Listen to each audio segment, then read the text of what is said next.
ಮೊದಲಿಗೆ ಆರ್ಎಸ್ಎಸ್ ಕಿಚ್ಚು ದಗದಗನೆ ಹೊತ್ತಿರುವಂತಹ ಎಲ್ಲ ಲಕ್ಷಣಗಳು ಗೋಚರಿಸ್ತಾ ಇದ್ದಾವೆ. ನೋಡಿ, ಇವತ್ತು ಕಲಬುರಗಿಯ ಚಿತ್ತಾಪುರದಲ್ಲಿ ಆರ್ಎಸ್ಎಸ್ ಪಥಸಂಚಲನ ನಡಿಬೇಕಾಗಿತ್ತು, ಆದರೆ ಇವತ್ತಾಗಲ್ಲ. ಕೋರ್ಟ್ ಮೊರೆ ಹೋಗಲಾಗಿತ್ತು ಈ ವಿಚಾರ ಸಂಬಂಧ. ಅನುಮತಿ ನಿರಾಕರಿಸಿದ ಹಿನ್ನೆಲೆಯಲ್ಲಿ ಈಗ ನವೆಂಬರ್ 2ನೇ ತಾರೀಕು ಆರ್ಎಸ್ಎಸ್ ಪಥಸಂಚಲನಕ್ಕೆ ಹೈಕೋರ್ಟ್ ಸೂಚನೆ ಅಥವಾ ಅನುಮತಿಯನ್ನು ಕೊಟ್ಟಿದೆ. ಚಿತ್ತಾಪುರದಲ್ಲಿ ಇವತ್ತು ನಡಿಬೇಕಾಗಿದ್ದಂತಹ ಆರ್ಎಸ್ಎಸ್ ಪಥಸಂಚಲನಕ್ಕೆ ಅನುಮತಿ ಇರಲ್ಲ. ಕಲಬುರಗಿ ಹೈಕೋರ್ಟ್ ಪೀಠದಲ್ಲಿ ಇವತ್ತು ತುರ್ತು ವಿಚಾರಣೆ ನಡೆಯಿತು. ನವೆಂಬರ್ 2ನೇ ತಾರೀಕು ಪಥಸಂಚಲನ ನಡೆಸೋದಕ್ಕೆ ಅರ್ಜಿದಾರರ ಒಪ್ಪಿಗೆ ಕೂಡ ಇರೋದ್ರಿಂದಾಗಿ ಕೋರ್ಟ್ ನವೆಂಬರ್ 2ನೇ ತಾರೀಕು ಮಾಡಿ, ಜೊತೆಗೆ ಇದರ ವಾದ ಪ್ರತಿವಾದವನ್ನು 24ನೇ ತಾರೀಕು ಅಂದರೆ ನೆಕ್ಸ್ಟ್ ವೀಕ್ ಫ್ರೈಡೇ 24ನೇ ತಾರೀಕು ಮುಂದೂಡಲಾಗಿದೆ ಅಂತಲೂ ಕೂಡ ಹೇಳಲಾಗಿದೆ. ಜೊತೆಗೆ ಇಬ್ಬರಿಗೂ ಕೂಡ ಅಂದರೆ ಸಂಘಟಕರಿಗೂ ಕೂಡ ಜೊತೆಗೆ ತಹಸೀಲ್ದಾರ್ ಅಥವಾ ಜಿಲ್ಲಾಧಿಕಾರಿಗಳಿಗೂ ಕೂಡ ಇಬ್ಬರಿಗೂ ಈ ರೂಟ್ ಮ್ಯಾಪ್ ವಿಚಾರಕ್ಕೆ ಸಂಬಂಧಪಟ್ಟಂತೆ ಆರ್ಎಸ್ಎಸ್ ಪಥಸಂಚಲನ ಸಾಗುವ ದಾರಿಯ ಬಗ್ಗೆ ಇನ್ನೊಂದು ಅರ್ಜಿಯನ್ನು ಸಲ್ಲಿಸಿ ಅಂತ ಕೋರ್ಟ್ ಕೂಡ ಹೇಳಿದೆ. ಸೊ ಈ ಬೆನ್ನಲ್ಲೇ ಆರ್ಎಸ್ಎಸ್ ಭೀಮ್ ಆರ್ಮಿಗೆ ಪ್ರತ್ಯೇಕ ಸಮಯವನ್ನು ಕೊಡಿ, ಇಬ್ಬರಿಗೂ ಒಂದೇ ಟೈಮ್ ಕೊಡಬೇಡಿ ಅಂತ ಕೋರ್ಟ್ ಸೂಚನೆಯನ್ನು ಕೊಟ್ಟಿದೆ.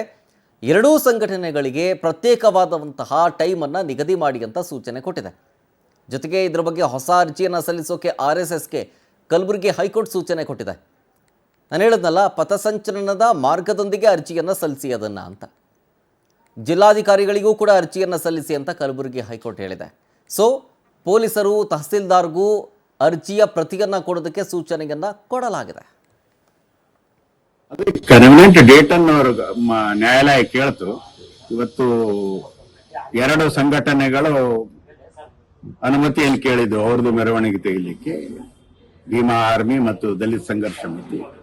ಮತ್ತು ಕಳೆದ 13ನೇ ತಾರೀಕಿಗೆ ನಾವು ಇಲ್ಲಿ ಮಾಡ್ತೀವಿ ಅಂತ ನಮ್ದು ಅರ್ಜಿ ಇತ್ತು. ಇಡೀ ದೇಶದಲ್ಲಿ ಸಂಘದ 100 ವರ್ಷ ಆಗಿದ್ದ ಕಾರಣ ಎಲ್ಲಾ ಮಂಡಲ ಕೇಂದ್ರ ಅಂದ್ರೆ ಗ್ರಾಮ ಪಂಚಾಯತಿ ಕೇಂದ್ರಗಳಲ್ಲಿ ಸಂಘದ ಆರಂಭೋತ್ಸವ ಮತ್ತು ಸಂಚಲನ ಮಾಡಬೇಕು ಅಂತ ಇತ್ತು. ಆ ಪ್ರಕಾರ ದೇಶದ ತುಂಬ ಎಲ್ಲ ನಡೀತಾ ಇದೆ. ನಮ್ಮ ಕಲಬುರಗಿ ಜಿಲ್ಲೆಯಲ್ಲಿ ಸುಮಾರು 59 ಕಡೆ ಗ್ರಾಮ ಪಂಚಾಯತಿ ಕೇಂದ್ರಗಳಲ್ಲಿ ಸಂಚಲನ ನಡೆದಿದೆ. 4 ತಾಲೂಕು ಕೇಂದ್ರಗಳಲ್ಲಿ ಕೂಡ ಸಂಚಲನ ನಡೆದಿದೆ. ಅದಕ್ಕೆ ಕನ್ವೀನಿಯಂಟ್ ಡೇಟ್ ಅನ್ನು ನ್ಯಾಯಾಲಯ ಕೇಳ್ತು. ನಾವು ಅರ್ಜಿ ಸಲ್ಲಿಸಿದ್ವಿ, ನಮಗೆ ಪರ್ಮಿಷನ್ ಕೊಡಿ ಪಥಸಂಚಲನಕ್ಕೆ ಅಂತ ಹೇಳಿ. ಬಟ್ ತಹಶೀಲ್ದಾರ್ ಅವರು ನಮ್ಮ ಅರ್ಜಿಯನ್ನು ತಿರಸ್ಕರಿಸಿದ್ದಾರೆ.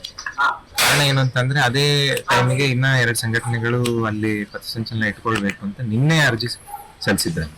ಬಟ್ ನಮ್ಮ ಅರ್ಜಿ 13ನೇ ತಾರೀಕಿಗೆ ನಾವು ಸಲ್ಲಿಸಿದ್ವಿ. ಆದ್ರೂ ಕೂಡ ನಮ್ಮ ಅರ್ಜಿದಾರರು ಏನ್ ಅನ್ಕೊಂಡ್ರು, ಯಾವುದೇ ರೀತಿ ಅಹಿತಕರ ಘಟನೆ ನಡೀಬಾರ್ದು ಅಂತ ಹೇಳಿ ಕೋರ್ಟ್ ಕೇಳ್ತು ನಮ್ಗೆ ಯಾವ್ದು ಇನ್ನೊಂದು ಡೇಟ್ ಅನುಕೂಲ ಇರದೆ ನಿಮ್ಗೆ ಅಂತ ಹೇಳಿ.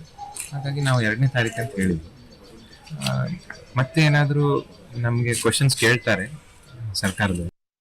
ಆರ್ಗ್ಯುಮೆಂಟ್ ಆಗಿ ಹಿಯರಿಂಗ್ ಆಗಿದೆ. ಯಾವ ತರದ್ದು ಅನುಕೂಲ ಮಾಡ್ಬೇಕು ಅಂತ ಹೇಳಿ ಯಾವುದೇ ಆರ್ಗನೈಸೇಷನ್ ಕೂಡ ಈ ಪ್ರೊಸೆಷನ್ ಪ್ರೊಟೆಸ್ಟ್ ಮಾಡೋದಕ್ಕೆ ಎಲ್ಲ ಅದಕ್ಕೆ ಹಕ್ಕಿದೆ.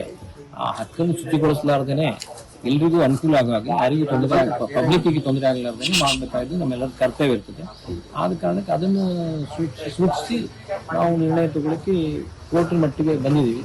ಕೋರ್ಟ್ನವರು ಕೂಡ ಅದನ್ನು ಸ್ಪಂದಿಸಿದ್ದಾರೆ. ಎರಡಿಗೂ ಯಾರಿಗೂ ಅನಾನುಕೂಲ ಆಗಲಾರ್ದಾಗೆ ಅಥಾರಿಟೀಸ್ ತಾವೇನು ಅವ್ರ ರೆಸ್ಪಾನ್ಸಿಬಿಲಿಟಿ ಮತ್ತು ನಮ್ದು ಡ್ಯೂಟಿ ಏನಿದೆ ಅದಕ್ಕೆ ಪೂರಕವಾಗಿ ನಾವು ಸ್ಪಂದಿಸಬೇಕು ಅಂತ ಹೇಳಿ ನಮ್ದು ಕೂಡ ಪಾರ್ಟ್ಲಿ ಆರ್ಗ್ಯುಮೆಂಟ್ ಆಗಿ